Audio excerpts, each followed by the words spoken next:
والدین اللہ کی نعمتوں میں سے ایک نعمت ہیں،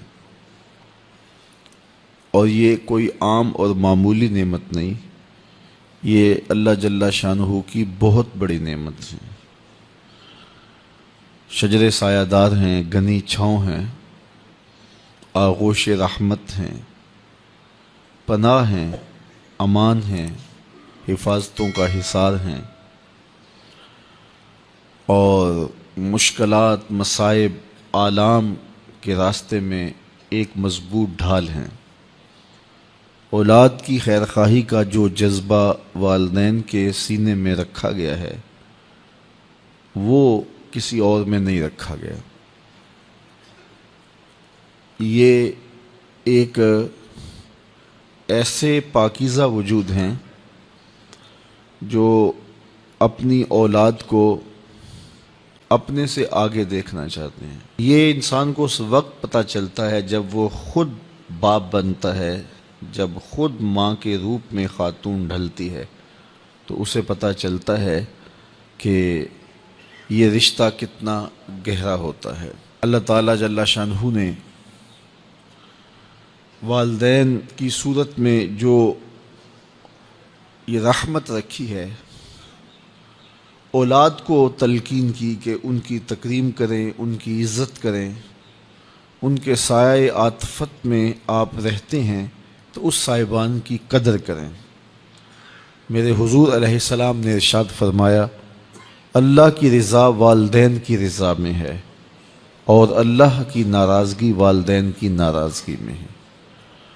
اگر کوئی شخص اپنے والدین کو راضی رکھ لیتا ہے تو پھر اسے اللہ کی رضا نصیب ہوتی ہے، اور والدین اگر ناراض ہوں تو پھر رضا الہی بھی نصیب نہیں ہوتی، الا یہ کہ والدین کسی ایسی چیز کا حکم دیں جو اللہ کی نافرمانی پر مشتمل ہو، تو پھر ان کی بات نہیں مانی جائے گی، ورنہ ماں باپ کی ہر بات کو تسلیم کیا جائے گا اور اولاد اس کو ماننے میں، اپنانے میں، اختیار کرنے میں ہی عزت پائے گی۔ والدین کی خدمت سعادت مندی ہے۔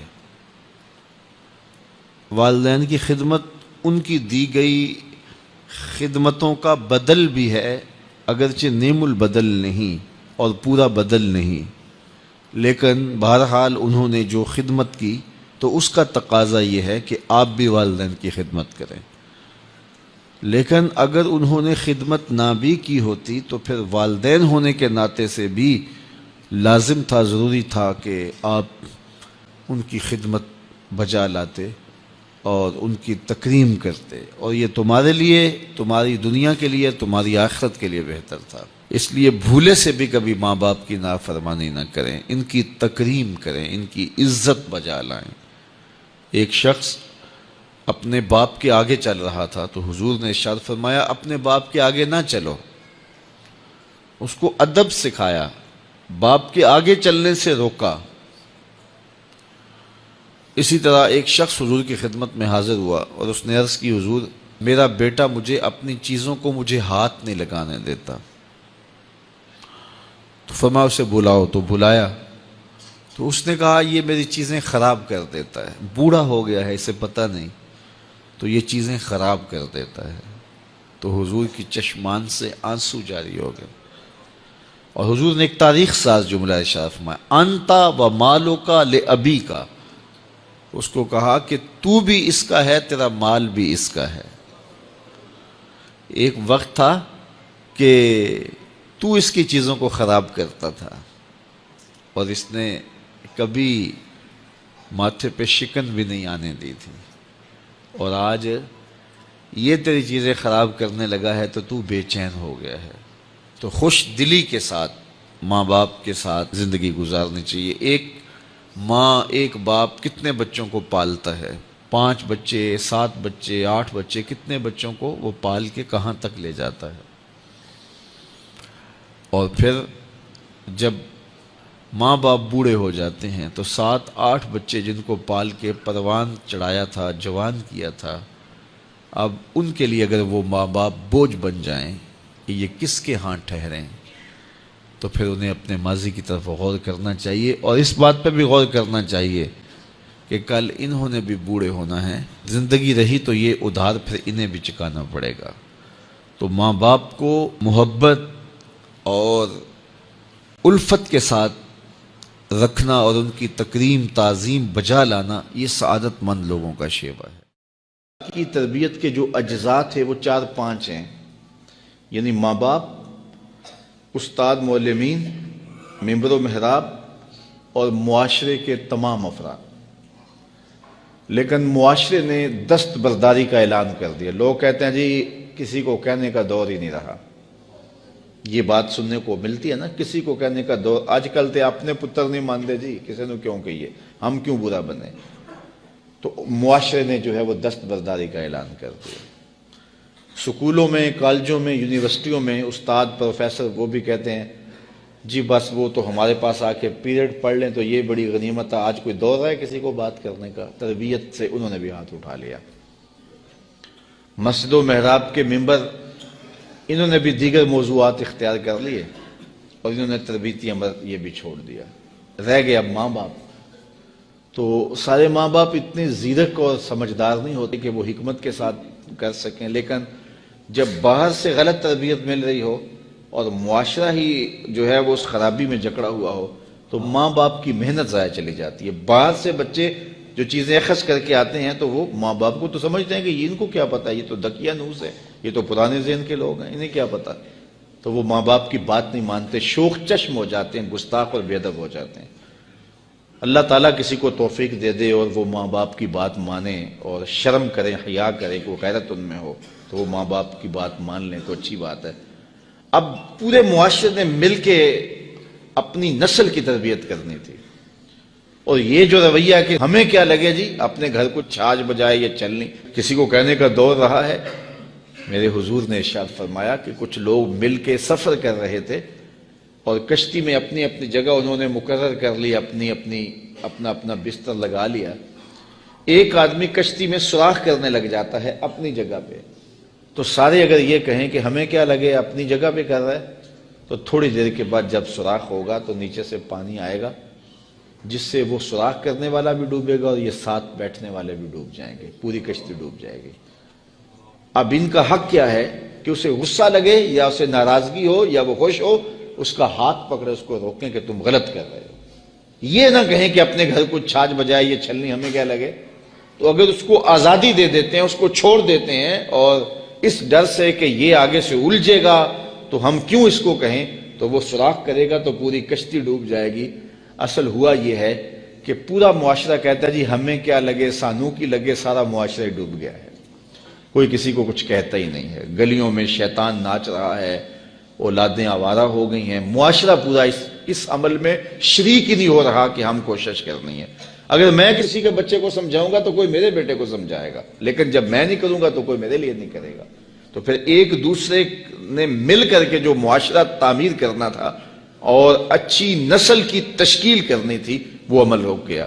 ایک مسلم معاشرہ ہمیں جو بتاتا ہے وَتَوَاصَوْا بِالْحَقِّ، حق کا تواصو، حق کی وصیت، یعنی بچہ گھر ہو تو ماں کہے، باپ کہے، بڑا بھائی کہے، ہمسایہ بات کرے، گلی محلے کے اندر کو بوڑھا ملے تو وہ نصیحت کرے، اور اس کے بعد سکول گیا ہے تو استاد نصیحت کرے، مسجد میں گیا ہے تو امام مسجد نصیحت کرے۔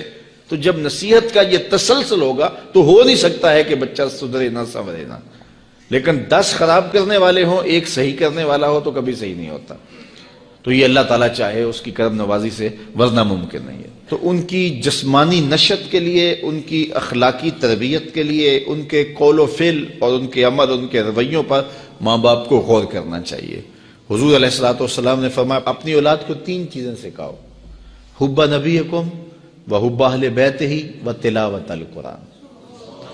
اپنی اولاد کو نبی علیہ الصلوۃ والسلام کی محبت سکھاؤ، وحب اہل بیتہ، حضور کے اہل بیت کا پیار سکھاؤ۔ تیسری بات میرے حضور نے فرمایا وتلاوت القرآن، اپنی اولاد کو قرآن پڑھانا سکھاؤ۔ روزانہ دن کا آغاز ہی نہ ہو جب قرآن نہ پڑھا جائے۔ اللہ آپ سب کو جزائے خیر دے، اور میں آپ سب کے لیے دعا گو ہوں کہ اللہ آپ سب کی اولادوں کو صالح بنائے، آپ کی اولادوں کو اللہ کا ولی بنائے، اور آپ سب میرے لیے دعا کریں اللہ میری اولادوں کو بھی صالحیت کا نور عطا کرے، اور اللہ پوری امت مسلمہ کے بیٹوں کو بیٹیوں کو شرم و حیا کا پیکر بنائے، نیک اور صالح بنائے، اور ایک اچھے معاشرے کی تشکیل ہو۔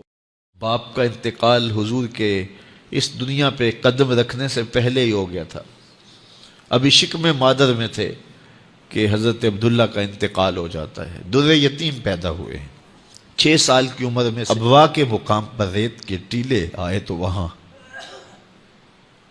سیدہ آمنہ کی طبیعت خراب ہو گئی، اور پھر لمحے بھی زندگی کے آخری ہیں۔ سیدہ آمنہ نے محسوس کر لیا کہ یہ میری آخری سانسیں ہیں۔ سیدہ پاک نے حضور کے سر پہ ہاتھ رکھا اور روتے ہوئے کہا کہ بیٹا ہر نئی چیز نے پرانا ہو جانا ہے، ہر باقی نے فنا ہو جانا ہے، میں بھی جا رہی ہوں، وَذِكْرَ بَاق وَوَلَدْتُ طُهْرًا، لیکن میرا ذکر نہیں مٹے گا، اس لیے کہ تیرے جیسا ستھرا بیٹا چھوڑ کے جا رہے ہیں۔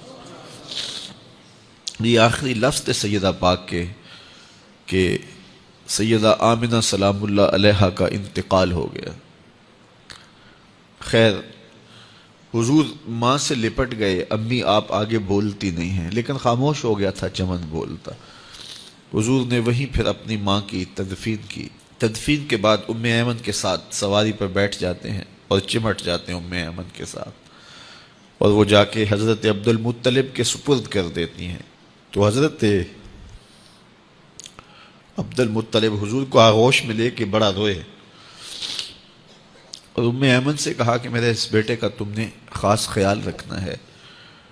اور پھر انہوں نے اتنا خیال رکھا کہ میرے حضور فرمایا کرتے تھے ام ایمن میری ماں کے بعد میری ماں ہے۔ 2 سال کے بعد حضرت عبد المطلب کا بھی انتقال ہو گیا۔ ابن حشام کے یہ لفظ سینہ چیرتے ہیں کہ جب امیر قریش کا جنازہ اٹھا تو سارا مکہ جنازے کے لیے امڑ آیا، لیکن لوگوں نے 8 سال کے ایک بچے کو دیکھا جو دیواروں سے لپٹ لپٹ کے رو رہا تھا۔ آج یہ سہارا بچھن گیا تھا۔ پھر چچا کی کفالت میں آئے،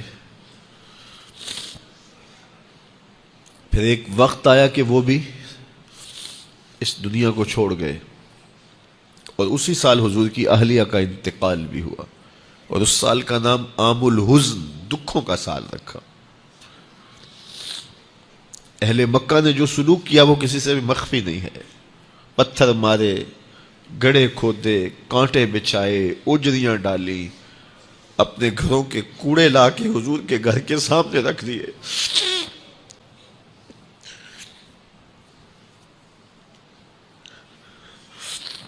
یہ کس چیز کی سزا دے رہے تھے میرے حضور کو؟ میرے حضور علیہ السلام نے پھر طائف کا سفر کیا کہ شاید وہ لوگ میری بات کو سن لیں، لیکن انہوں نے جو دردناک سلوک کیا وہ بھی تاریخ کا ایک انتہائی دردناک باب ہے۔ انہوں نے اوباشوں کے ہاتھوں میں پتھر دیے، اور جس راستے میں میرے حضور نے گزرنا تھا ان کو اس راستے پہ کھڑا کر دیا اور کہا ان پہ سنگ زنی کرو، اور وہ آقا کریم پہ پتھر مارتے، حضور کے پاؤں پہ پتھر مارتے۔ آقا کریم علیہ السلام پاؤں اٹھاتے تو وہ دوسرے پاؤں پہ مارتے، پھر حضور شدت درد سے بیٹھ جاتے تو ان کے 2 غنڈے دائیں بائیں سے آگے بڑھتے اور حضور کو کندھوں سے پکڑ کے اٹھاتے، پھر سنگ باری کرتے۔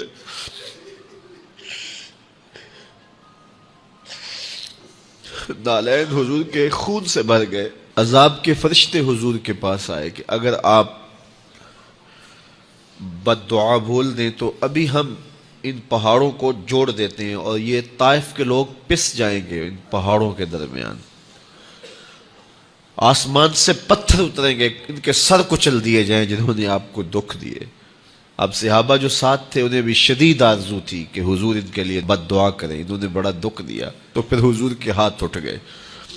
صحابہ کا خیال یہ تھا کہ ابھی حضور کی زبان کھلے گی اور بد دعا کے لفظ نکلیں گے اور یہ پیس دیے جائیں گے، لیکن جب وہ لب کھلے، وہ پتلی پتلی گلے قدس کی پتیاں وہ لب ہائے دور جب کھلے تو لفظ کیا تھے؟ اے اللہ میری قوم کو ہدایت دے دے، یہ مجھے جانتی نہیں، اور کہا کہ مجھے ان کی نسلوں سے ایمان کی توقع ہے۔